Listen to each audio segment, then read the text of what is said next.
Hello friends, आप सभी कैसे हो।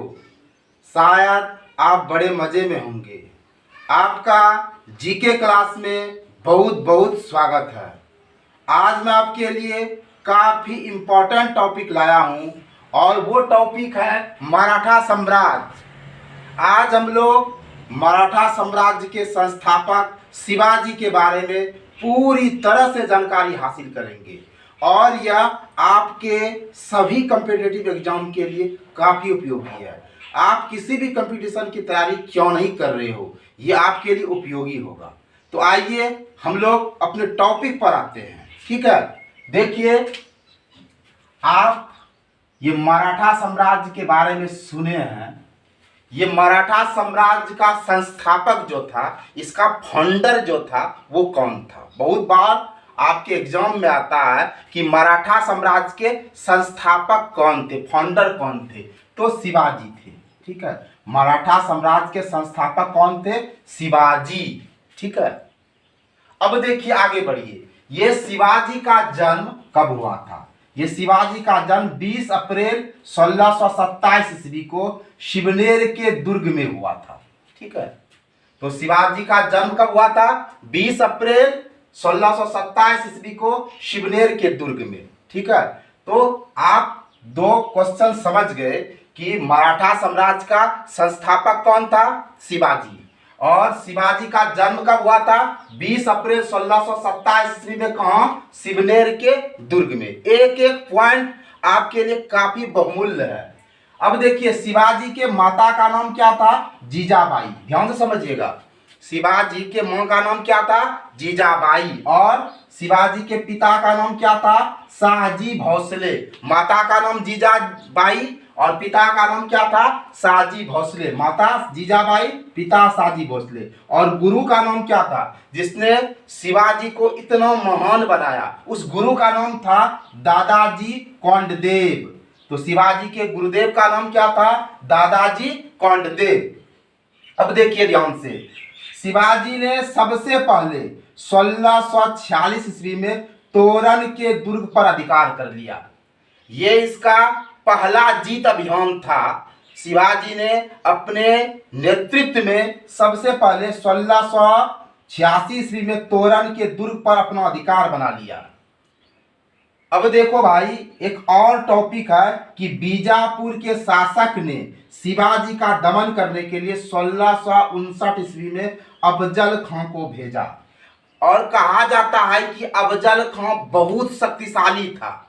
वह जिसको अपनी बाह में एक बार भर लेता था तो उसका जान लेकर ही छोड़ता था, मसल देता था उसको।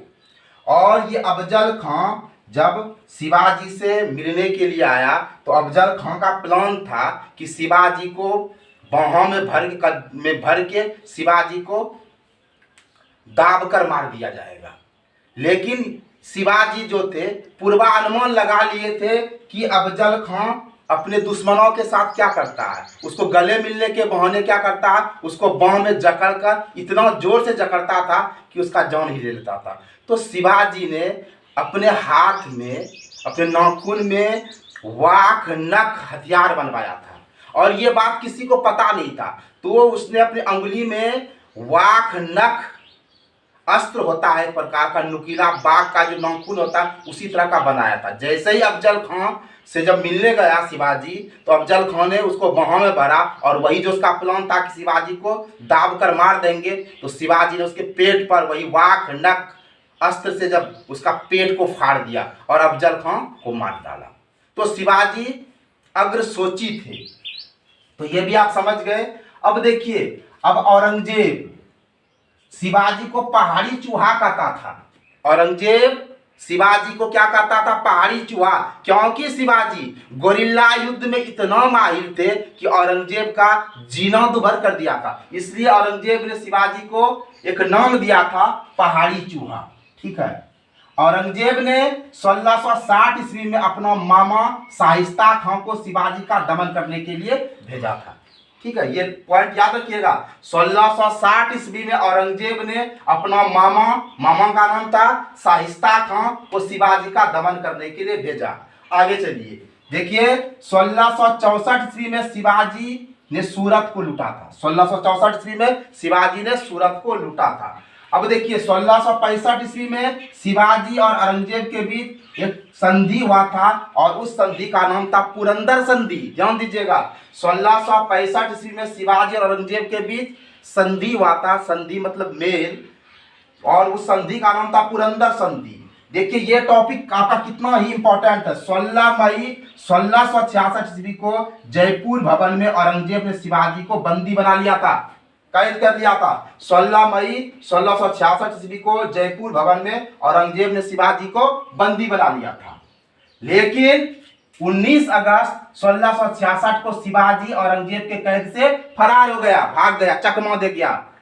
फल के टोकरी में प्रवेश करके शिवाजी भाग गए थे। तो 19 अगस्त 1666 ईस्वी को शिवाजी औरंगजेब के कैद से फरार हो गए। ठीक है, एक एक पॉइंट आपके लिए काफी इंपॉर्टेंट है और ये कॉम्पिटिटिव एग्जाम के लिए कितना इंपॉर्टेंट है मैं आपको बता नहीं सकता हूँ, बहुत इंपॉर्टेंट। अब देखिए 1674 ईस्वी में शिवाजी का राज्याभिषेक हुआ।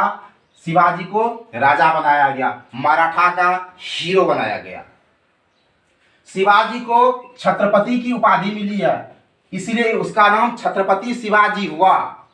अब देखिए शिवाजी ने कर प्रथा चलाई थी, चौथ और सुरदेश मुख, ये कर प्रथा, टैक्स प्रथा चलाया था। ये चौथ जो होता है ये दूसरे की रक्षा के लिए लेने वाला कर था। इस कर को खर्च दूसरों की रक्षा के लिए किया जाता था। शिवाजी के सेना 3 प्रकार का था, अश्वारोही सेना था, पैदल वाला था और नौ सेना, पानी वाला सेना। ठीक है, सेना 3 टुकड़े में बटा था, अश्वारोही घोड़ा वाला था, पैदल वाला था और नौ सेना था।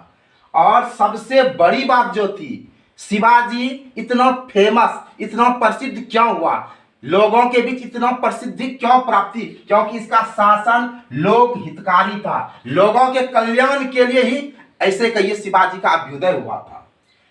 इसका राजधानी कहाँ बना था? रायगढ़ में। शिवाजी का राजधानी रायगढ़, और इसके मृत्यु के बाद जो उत्तराधिकारी था वो था संभाजी।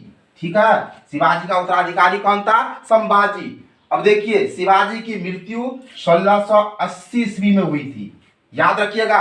शिवाजी, छत्रपति शिवाजी की मृत्यु 1680 ईस्वी में हुई। और मैं आपको इंपॉर्टेंट बात बताता हूं कि शिवाजी के शासन काल में जो मंत्रिमंडल था वो अष्टप्रधान था।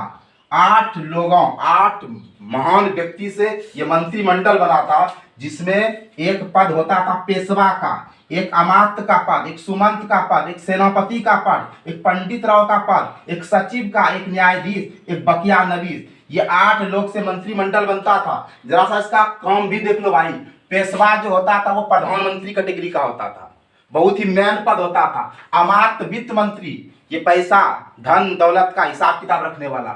ये सुमंत जो होता था ये विदेश मंत्री होता था। पंडित राव जो होता था वो दान धर्म के लिए होता था। सेनापति तो जानते ही हैं, सैनिक का प्रधान होता है। सचिव जो होता था वो पत्र व्यवहार का अध्यक्षक होता था। न्यायाधीश न्याय विभाग का होता था। और ये बकिया नवीस जो होता था ये राजा की सुरक्षा के लिए, अब राजा को क्या भोजन दे रहा है, महल में राजा सुरक्षित है कि नहीं, ये सारा देख रेख बकिया नवीस करता था। तो आई होप गाइस आप ये मराठा साम्राज्य और खास करके शिवाजी का पूरा हिस्ट्री समझे। आई होप गाइस ये आपके लिए काफी इंपॉर्टेंट वीडियो है। मैं आपसे एक अनुरोध करता हूं, अगर आपको यह इंपॉर्टेंट वीडियो अच्छा लगा होगा तो अपने फ्रेंड्स में शेयर करेंगे। गाइस अगर आप किसी भी कॉम्पिटिटिव एग्जाम की तैयारी करते हैं तो मेरा चैनल आपको इसी तरह का इंपॉर्टेंट वीडियो देता रहेगा। अब और इंपॉर्टेंट वीडियो के लिए अगले वीडियो में आप इंतजार कीजिए। आपको वीडियो वॉचिंग के लिए मेरे तरफ से ढेरों ढेरों धन्यवाद। जय हिंद, जय भारत।